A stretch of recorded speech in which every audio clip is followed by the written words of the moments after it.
Hello everyone, and welcome to my next video for the city of Final Fantasy Opera Omnia. And in this video I am going to be taking on Sanctuary's Garden Part 2, Level 200 LUFENIA quest as part of Act 3, Chapter 4, Part 1. And for this I am going in with a party of Vaan, Setzer and Yuna, with a Cloud of Darkness friend and a brother summon. So you may well notice that I have Yuna's burst already. Right, well basically what happened is I decided that I would pull with tickets off camera for Yuna's LD weapon, and then I was going to do gem pulls on either Agrius or one of the later banners for her burst weapon. But what actually happened is that I had my worst pulls in the history of this game, and I spent over 800 tickets and then went to the full pity for the LD. So 800 plus tickets and 75k gems is the total cost for one fucking LD for Yuna, and I still got it on the pity. I didn't even pull one. So I did get the burst along the way, and like fucking 7 tray LDs. It was absolutely atrocious. But there is definitely a reminder that RNG is RNG, and this is why I hoard like I do and save like I do, because yeah, if I didn't have a veritable dragon's hoard of resources, I would be kind of hurting right now. But thankfully I have enough to weather the storm, and so onwards we go. So this LUFENIA can be a little tricky if you don't have Yuna, either your own Yuna or someone else's, and I'll explain why as soon as we jump into the quest. So you may notice I have a Mediterranean on my Vaan. Vaan is not actually going to be out for very long. He's going to, like, Cloud of Darkness is going to be jumping in and doing the lion's share of the work. Vaan is just there to, you know, mop up after COD is spent. So yeah, I've got brothers for the breathing room for the max bravery, because God only knows Yuna needs all of it she can get. I still don't have fully perfect artifacts for Yuna. They're almost there. You'll see when I complete it. Okay, so these bosses, well, the first thing they do is they start off and they use this recast ability, which does damage based on your maximum health and stacks you full of frame debuffs, and it is absolutely atrocious. It is ugly AF. I do not like this this skill. Okay, so yeah, they basically start off that way, and B is already halfway charged. So the LUFENIA orb for these guys is to debuff cleanse and or to just not have debuffs. So pretty much you need a dispeller. You need a cleanser on your team. Like, Yuna is the obvious choice, but there's also Balthier and Penelo and Ceodore. You know, we have options, because I don't think these guys have any immunities or resistances. No, they do not. They're just like immune to certain debuffs. Obviously they're immune to their own debuffs, in case you want to bring Yuffie as well. Yuffie's an option. She's getting her LD later on in this month. Okay, so the thing that makes these guys so annoying is that they will inflict a debuff on you. It's called aggravate, and it's not on right now, but they inflict it, I think via their recast ability, also at HP thresholds, like when they hit 79% they will use it, and then also if you take 10 consecutive turns they will automatically use the debuff on you, regardless of where their turn order is. And what that debuff does is whenever you take an action, they instantly warp a turn in front of you, in front of the player that's afflicted with the debuff. So if you don't manage your debuffs, it can be quite annoying to deal with. But with this team, it shouldn't be too much of a problem. So what I'm going to do is I'm going to bring out a Mediterranean. What I'm actually going to do is I'm going to just burn an additional ability so I can get these debuffs out of the way. Then I'm going to use Ami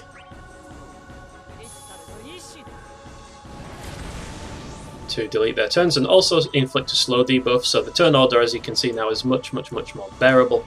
And then I am just going to go in with a basic bitch white wall just to get the maximum bravery up on Vaan, because we need some breathing room. So Yuna can absolutely use cheer to heal all of that nastiness up, and we do need to be mindful of the HP count as well, although it's fairly generous at 15,000. And then we have two options. We can either use Essener or we can use Energy Nova. I am going to go with Energy Nova here, because I want Yuna's turn to be over here. Because on Vaan's turn we are going to be swapping out for COD.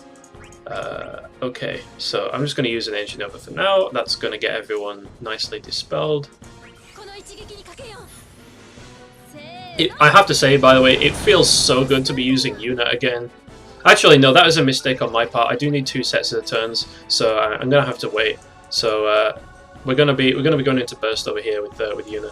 So on Setzer's first turn, I am going to be sticking them with the Freeze Joker. So they're going to be nicely unable to do more or less anything. I mean, I have an army. I might as well use it. Nah, you know what? I'll carry on using White Wall so I can get to the plus version. Now it is Yuna's turn. Yeah, I'm going in with. You know what? I'll use a base attack up on this turn because Setzer's going to be using. Setzer's going to be giving some rainbow love to everyone.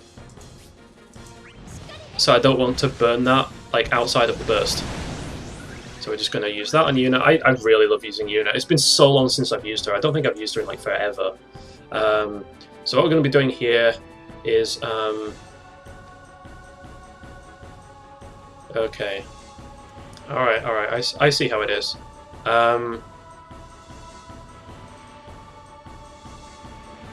So I'm going to be going in with Ice Blade Renzan on A because A has its turn after B.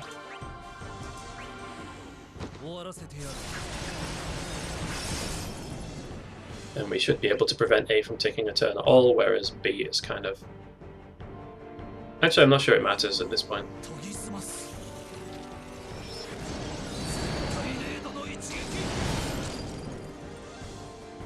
There we go. And yeah, I'm going to go in with a dive bomb. So these bosses actually have quite low defense because this is meant to showcase Yuna, and of course one of Yuna's problems is that she does have a rather low base attack. So even though we don't... I'm going to bring in Ami. Even though we don't have a lot of defense debuffs or a lot of attack buffs in this team, we're still doing relatively okay. Because they have such low defense, which means that even though COD doesn't have the rainbows, we're still going to be able to bring out COD and then go into the burst because I stalled out so that A will break.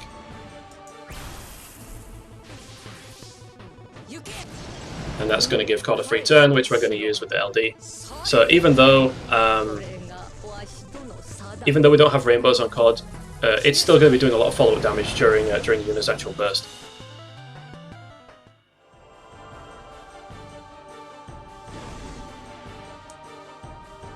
Yeah, so we have got stuck with the debuffs, which is kind of unfortunate. So if I use this high-speed particle beam, then one of them is going to get a turn warp. That's kind of unavoidable. Yeah, so B takes the turn, which is actually good because that takes us up to 5 stacks of Kurosame on B. So then we're going to be able to go into the burst with Yuna, and we can get rid of all of these nasty debuffs. They are both below the 80% threshold, so we don't need to worry about that too much. So I'm just going to go in here with my Tifa call ability. So Tifa's actually pretty good as a call because she does give a 20% HP damage boost to the caller. And we're still dealing some very, very nice weakness damage, although our auras are a bit weaker until I get rid of them with Yuna, which I'm going to do right now. Let's go into the burst. And let's Energy Nova to get those icky debuffs away. Because if we didn't, then we would be giving like tons of turns to we'd be giving like tons of turns to them after the burst expires, which we definitely do not want to do. So let's check the buffs that we've got on Valfor's favor. So we don't need to use the EX just yet. We can spam Energy Ray for now. Got that very, very nice rainbow damage, and Setzer is a pretty good partner for Yuna in my opinion because of the rainbows, because on quests where the defense is higher and Yuna doesn't have synergy, he can still help her to like do a lot of damage despite that. So we're not really getting much in the way of bravery regen at the moment, which is kind of unfortunate. But what we're going to do is we're going to use Energy Ray, and then on the last turn, before Yuna uses her burst finisher, you want to use Sonic Wings, because that is going to give you like the battery, so that you can use your finisher, because the way that her finisher works is that she batteries herself based on int brave, and then she doesn't consume the bravery for these hits. And I've actually got this finisher to do over 1,000,000 damage per target with the right team setup. Like, I think you have to have Rosa, and then I've used like Warrior of Light. It's pretty funny. And there we go. They are kind of more than half dead already.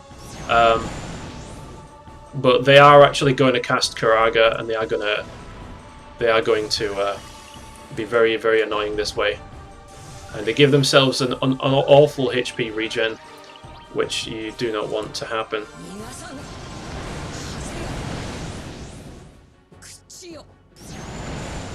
We're not really going to be able to avoid giving them turns here for a moment. But this break is going to pop the summon for us, so we don't rightly give a shit. I can just press the summon button, get them nice and delayed.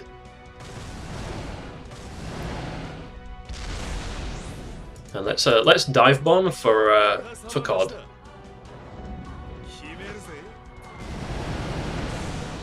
For the follow-ups. Yeah, there we go. And like, Yuna's burst effect is probably one of my favorites in the game right now, because when your party is free of debuffs, she increases the HP damage limit by like a ridiculous amount. It's so much. So what do we do here? Here, honestly, I'm just gonna blow this.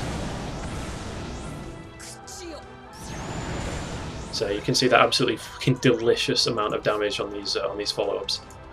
Yeah, that launch, I'm gonna save that launch.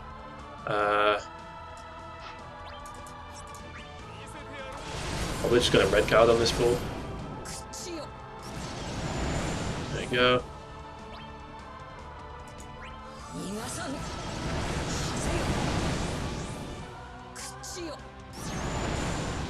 That is so much damage. And then, of course, the inevitable launch.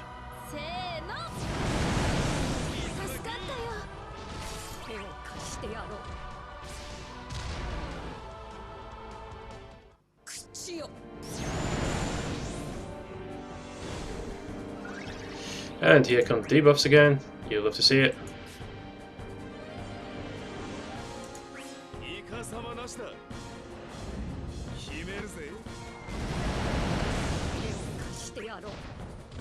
I forgot that was a launch. Oh well, it's fine.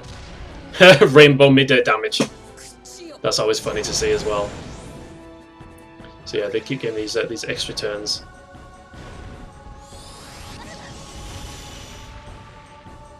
So of course that is why we use the freeze joker at the start, so that we would not have to worry so much about this. Honestly, that's just white wall plus.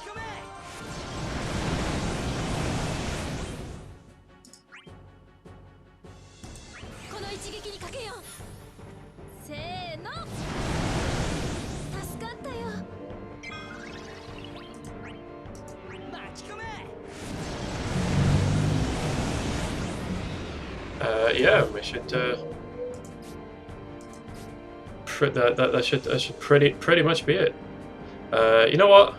I'm gonna cheer, just to give us all some battery, heal us up nicely. Oh, it only just survived. But of course, Setzer can do the finishing blow, and there we go. We are finished. So that was. I guess I kind of made that look easier than it was, because it did take me a hot minute to figure out a team that I could use for this. Obviously, I've got Yuna's burst, so that's going to make things much more straightforward. There is actually there's a trick you can do by abusing Cor's follow-ups. I believe, like, if you use Eald Nash and you have his BT effect active, and you let them stack up free turns, and then you go into summon on one of their free turns while they have an all attack. Like, you go into summon on Eald's free turn and you have Cor on him, then I think you just basically get stuck in an infinite loop where during the summon, Cor just keeps doing his follow-ups until they all die, which is kind of funny. But I decided not to do it that way. I was going to be using these guys. I brought this team to what's-his-face, to Reno's LC just for fun, and it works really well. Like, Setzer is actually awesome. because that max damage effect when you've got Yuna's burst effect active it's really powerful. So thanks everyone for watching. I hope you enjoyed, and until the next time, take care and goodbye.